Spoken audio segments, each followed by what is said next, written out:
Dalam sejarah kehidupan berbangsa dan bernegara, Habib Rizik Syihab muncul pada saat awal kejatuhan Soeharto. Beliau muncul sebagai salah satu tokoh PAM Swakarsa pada saat itu.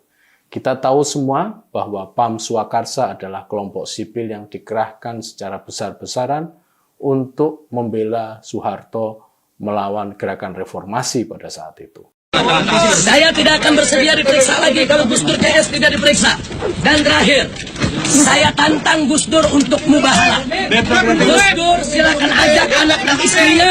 Saya akan ajak anak istri saya. Kita bersumpah di hadapan Allah. Siapa yang benar diberkahi Allah. Dan siapa yang salah di antara kita dikutuk, dilaknat dan mati dalam keadaan hina. Jadi saya tantang Gus Dur untuk mubahalah. Ayo. Kalau memang Gus Dur berani merasa dirinya benar, mari kita mubahalah. Gus Dur, kau bawa kau punya istri, kau bawa kau punya anak, saya akan bawa saya punya istri dan saya punya anak. Buktikan di hadapan Allah untuk kita saling bersumpah. Saya tantang Gus Dur untuk mubahalah. Kalau Gus Dur benar dengan pembelaannya terhadap Ahmadiyah, saya dan keluarga yang dikutuk oleh Allah mati dalam keadaan hina. Tapi kalau saya yang benar, yaitu ingin membubarkan Ahmadiyah, maka Gus Dur, istri dan anak akan dikutuk oleh Allah dan mati dalam keadaan hina. Allahu Akbar. Makanya saya bolak-balik bilang kepada pemerintah, tangkap itu Habib Rizik, selesai. Bolak-balik ya dia lagi.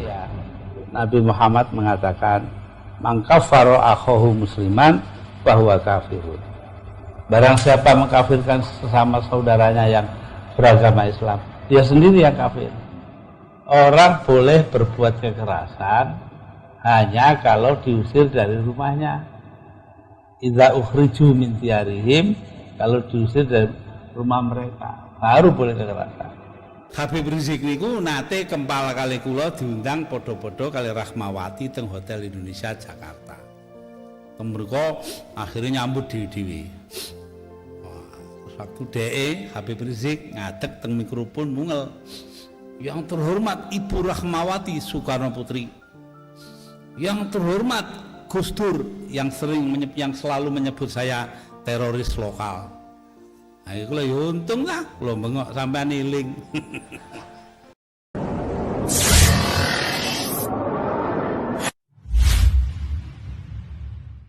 Assalamualaikum warahmatullahi wabarakatuh.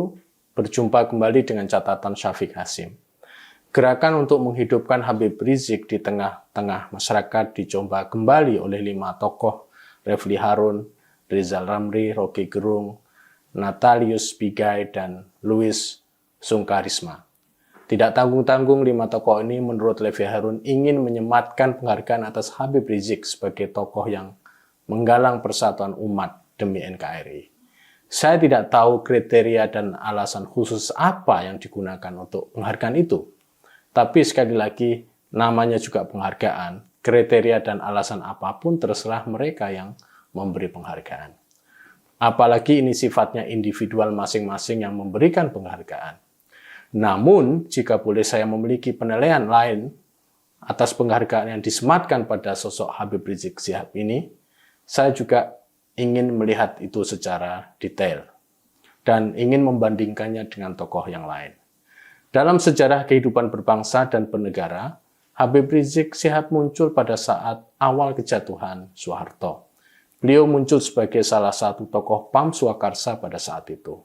Kita tahu semua bahwa PAM Swakarsa adalah kelompok sipil yang dikerahkan secara besar-besaran untuk membela Soeharto melawan gerakan reformasi pada saat itu. Pasca PAM Swakarsa, Habib Rizik mendirikan Front Pembela Islam atau FPI. Tujuan utama FPI adalah amar ma'ruf nahi mungkar, memerintahkan yang baik dan mencegah yang buruk. Dalam menjalankan misinya ini, FPI kerap kali melakukan operasi merazia tempat-tempat yang mereka anggap sebagai tempat maksiat. Masalahnya definisi tempat maksiat itu didasarkan pada pemahaman mereka sepihak. Karenanya dalam menjalankan operasinya mereka tidak peduli apakah tempat yang dirazia itu berizin atau tidak berizin. Bagi mereka yang penting itu tempat maksiat, maka mereka akan merazianya. Urusan mereka adalah membuang maksiat, mereka tidak juga memikirkan orang-orang yang bekerja di tempat itu. Bahkan tidak jarang, operasi mereka menyebabkan bentrok baik dengan aparat maupun dengan pekerja. Bagi aparat, jika tempat itu berizin, maka tempat itu menurut negara legal, dan karena legal, maka mereka harus mendapatkan perlindungan. Namun bagi Habib Rizik dan FPI, meskipun tempat itu legal, tapi kalau tempat itu dijadikan sebagai sarana maksiat, maka mereka akan tetap melakukan razia atas tempat itu.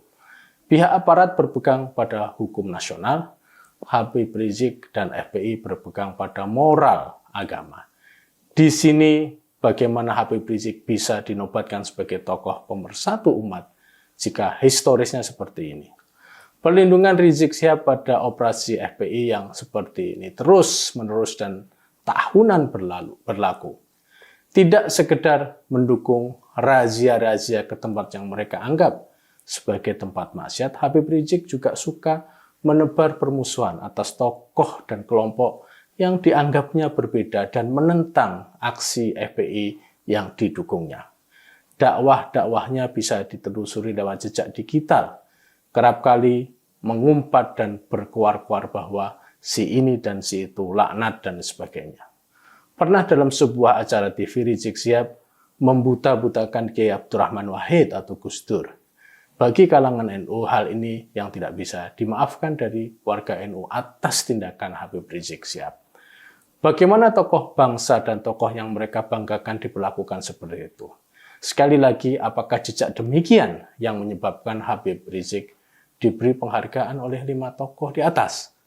Pada sisi yang lain ada tokoh seperti Jenderal Dudung dan Yakut Kaumas sebagai misal.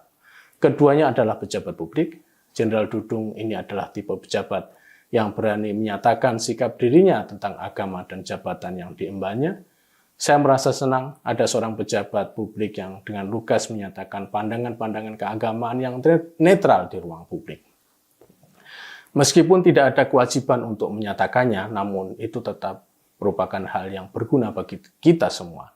Di mana gunanya? Dengan pernyataannya di ruang publik, itu menunjukkan pada kita bagaimana si pejabat publik memposisikan keyakinan mereka untuk urusan tugas publiknya. Sebagai misal, apakah dalam memutuskan dan menjalankan kebijakannya itu, seorang pejabat publik itu lebih banyak dipengaruhi oleh agama yang dianut ataukah oleh aturan-aturan negara. Tapi sikap Dudung dan sikap Yakut ini banyak dikritik, terutama oleh kalangan FPI dan pendukungnya. Dalam sejarah, nampaknya kita hanya merasa bangga dan senang jika pejabat publik yang menyatakan gairah keislamannya saja. Hal ini mengingatkan kita pada zaman Orde Baru, zaman berjayanya Ikatan Cendekiawan Muslim Indonesia, di mana banyak pejabat negara yang rame-rame mendeklarasikan diri mereka sebagai orang yang berislam di ruang publik. Itu disebabkan karena Soeharto mendirikan dan mendukung IJMI di akhir periode kekuasaannya. Karena begitu maraknya kecenderungan itu, sehingga muncullah istilah ijo royo-royo. Warna hijau atau hijau ini diidentikan dengan warna Islam. Di kalangan militer juga tak terkecuali terjadi seperti itu. Sebutan jenderal yang menunjukkan pemihakannya ke organisasi Islam di ruang publik tadi disebut dengan istilah Jenderal Hijau. Atas hal itu, Gus Dur protes besar-besaran dan menganggap sikap itu sebagai sikap sektarianisme.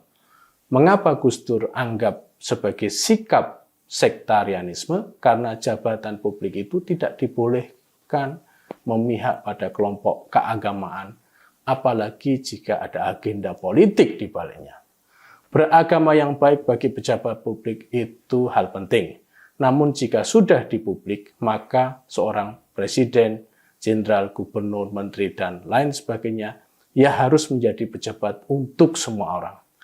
Karena negeri kita memang negeri semua orang, agama, keyakinan, dan sebagainya, maka pemosisian diri untuk bisa diterima di semua golongan dan kelompok itu mutlak adanya. Banyak dari pejabat yang kurang sadar akan keadaan ini sehingga mereka melakukan pemihakan yang sangat kentara. Kata mereka, wajar saja seorang pejabat publik untuk memberikan perhatian yang lebih besar pada kelompok mayoritas. Narasi ini sering disampaikan untuk menjustifikasi sikap ketidaknetralan mereka. Kenapa kita tidak bangga dan senang jika ada pejabat kita yang mencoba menyuarakan sikap kenegaraan dan kebangsaannya atas keyakinannya di ruang publik? Ketika Dudung menyatakan pikiran dia tentang Tuhan kita bukan orang Arab, pada dasarnya dia ingin mengungkapkan kebangsaan dan keagamaan itu bisa bersatu. Namun orang rame-rame mencemooh dan mengkritiknya, padahal dia ingin menyatakan bahwa sebagai orang Indonesia, dia bisa menjalankan agamanya dengan nilai-nilai kebangsaan yang terus melekat padanya. Ketika Gus Menteri Yakut menyatakan komitmennya untuk mengafirmasi kelompok minoritas, maka hal itu adalah hal yang perlu juga kita rayakan sebagai bangsa Indonesia. Bangsa ini akan hidup terus karena jika kita senantiasa memelihara dan merayakan keberagamaan. Sebagai catatan, memberikan penghargaan pada tokoh-tokoh yang disenanginya itu hak sepenuhnya bagi pihak yang memberikan penghargaan. Tapi rekam jejak akan memberitahu kita semua apakah penghargaan yang kita berikan benar-benar penghargaan atau masalah kesenangan politik saja. Demikian, wassalamualaikum warahmatullahi wabarakatuh.